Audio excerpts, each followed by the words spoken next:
వివేక హత్య కేసును తిరిగి ప్రారంభించాలని ఆయన కుమార్తె సునీత చట్టసభల ప్రజా ప్రతినిధులకు లేఖ రాశారు.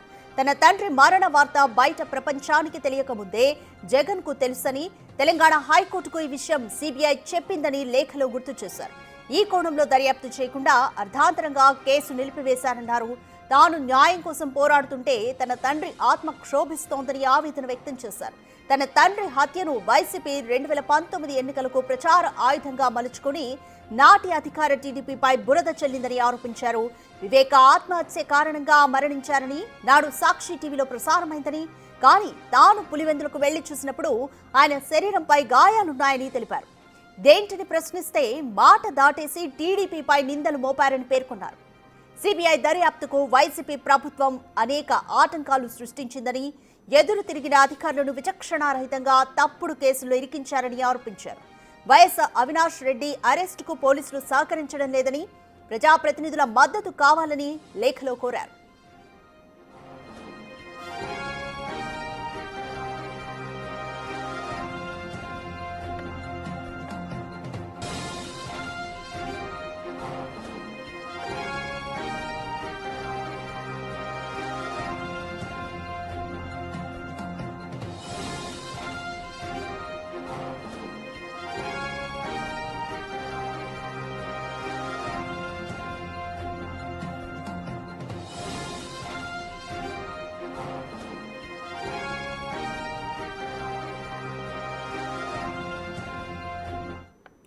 రెడ్ మోర్ డీటెయిల్స్ మా ప్రతినిధి శివ అందిస్తారు.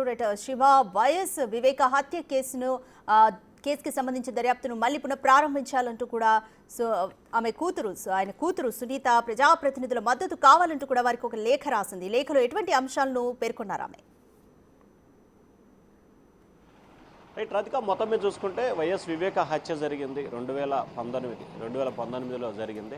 హత్య జరిగి దాదాపుగా 7 సంవత్సరాలు కావాల్సిన పరిస్థితి కనిపిస్తోంది. కానీ ఆ కేసులో దోషులెవరో నిర్దోషులెవరో తెలియని పరిస్థితి కొనసాగుతోంది. సిబిఐ ఈ కేసు దర్యాప్తు చేయాల్సిన అవసరం లేదు, పూర్తి అయిందని చెప్పి ఇటీవల సుప్రీంకోర్టులో చెప్పిన నేపథ్యంలో ఈ అంశం మరొకసారి తెర మీదకు వచ్చిన పరిస్థితి కనిపిస్తూ ఉంది. వైఎస్ వివేకానంద రెడ్డి కుమార్తె సునీత 3 పేజీల లేఖని దేశంలో ఉన్న పార్లమెంటు సభ్యులకి, ప్రజాప్రతినిధులకి లేఖ రాశారు. వివేక హత్య కేసుని పునఃప్రారంభించాలని చెప్పి కూడా కోరారు. అలాగే ఆయన హత్యకి సంబంధించి జరిగిన పరిణామాలు, దీంట్లో ఎవరు బాధ్యులు ఉన్నారు, జగన్ పాత్రపై సిబిఐ అధికారులు తెలంగాణ కోర్టులో విన్నవించుకున్నారు. కానీ అయినప్పటికీ కేసుని విచారణ చేపట్టకుండా ముగించారని చెప్పి కూడా ఆ లేఖలో పేర్కొన్నారు.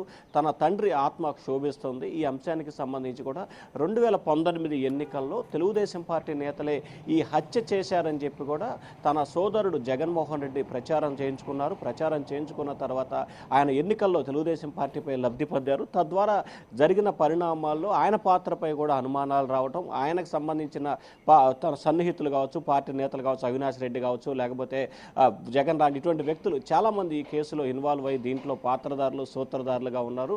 ఈ అంశాన్ని విచారణ చేపట్టేందుకు మీరంతా కూడా సహకరించాలని చెప్పి కూడా ఆమె లేఖలో కోరింది. దాదాపుగా 3 పేజీలతో కూడుకున్న లేఖని వైఎస్ సునీత విడుదల చేసిన పరిస్థితి అయితే కనిపిస్తూ ఉంది. 2019 ఎన్నికల్లో లబ్ధి పొందిన జగన్మోహన్ రెడ్డి తర్వాత ఈ కేసుపై విచారణకి సహకరిస్తానని చెప్పి హామీ ఇచ్చారు. కానీ హామీ ఇచ్చిన హామీని నిలబెట్టుకోకుండా కేసుని పక్కదారి పట్టించే ప్రయత్నం చేశారు. ఆ తర్వాత కూటమి ప్రభుత్వం అధికారంలోకి వచ్చిన తర్వాత విచారణ జరిగిందని చెప్పి భావిస్తున్న తరుణంలో సిబిఐ ఈ రకంగా వ్యవహరించడం కొంత బాధ కలిగించిందని చెప్పి కూడా ఆమె లేఖలో పేర్కొన్న పరిస్థితి కనిపించింది. అలాగే ఏదైతే ఈ హత్య జరిగిన సంబంధించి కూడా కడపలో కానీ పులివెందులకు సంబంధించి తాను అనేక రకాలుగా ఇబ్బందులు పాలైన, అనేక రకాలుగా ఇబ్బందులు పడ్డాను.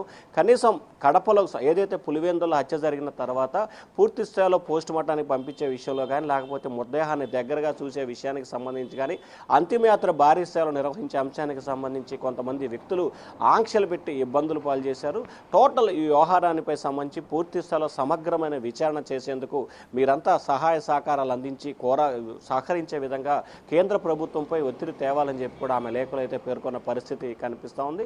మరొక వైపు ఈ కేసు కేసుకు సంబంధించి కూడా ఆమె నిన్న మొన్న కడప జిల్లా పోలీసులు కలిసింది. వారం రోజుల క్రితం ఏపీ సీఎం చంద్రబాబును కూడా వచ్చి కలిసి కేసులో విచారణ చేసి దోషులని శిక్ష పడే విధంగా చూడాలని చెప్పి కూడా ఆమె కోరిన పరిస్థితి కనిపిస్తూ ఉంది. మరొక వైపు సుప్రీంకోర్టులో ఈ కేసు విచారణ అవసరం లేదు, దాదాపుగా పూర్తయిందని చెప్పి సిబిఐ చెప్పిన నేపథ్యంలో మరి ఈ అంశం ఏ రకంగా పడబోతుంది, మళ్ళీ కేసు రీఓపెన్ అవుతుందా, లేకపోతే సిబిఐ ఇప్పటివరకు చేసిన దర్యాప్తును ఏ రకంగా వ్యవహరించబోతుంది ఏంటి అనే దానికి సంబంధించి మరికొన్ని రోజుల్లోనే క్లారిటీ వచ్చే అవకాశం కనిపిస్తోంది. మొత్తం మీద దాదాపుగా 6-7 సంవత్సరాల కాలంగా సుదీర్ఘంగా పోరాటం చేస్తున్న ఆయన కుమార్తె సంబంధించి సునీతకు సంబంధించి హత్య కేసుకు సంబంధించి వివేక హత్య కేసుకు సంబంధించి మాత్రం ఇంకా దోషులు ఎవరు నిర్దోషులు ఎవరు తేలకపోవడంతో తీవ్ర ఒక బాధ అయితే కలుగుతుందని చెప్పి కూడా ఆమె ఆ లేఖలో పేర్కొన్న పరిస్థితి కనిపిస్తూ ఉంది. రాధిక.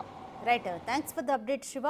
వైఎస్ వివేక హత్య కేసు దర్యాప్తును పునఃప్రారంభించాలంటూ ఆయన కూతురు సునీత చట్టసభల ప్రజాప్రతినిధులకు లేఖ రాశారు. ఈ లేఖలో అనేక అంశాలను ఆమె ప్రస్తావించారు. దర్యాప్తు ముందుకెళ్లకుండా జగన్ అడ్డుపడుతున్నారంటూ కూడా ఆమె పలు కీలక అంశాలను ఈ లేఖలో ప్రస్తావించారు.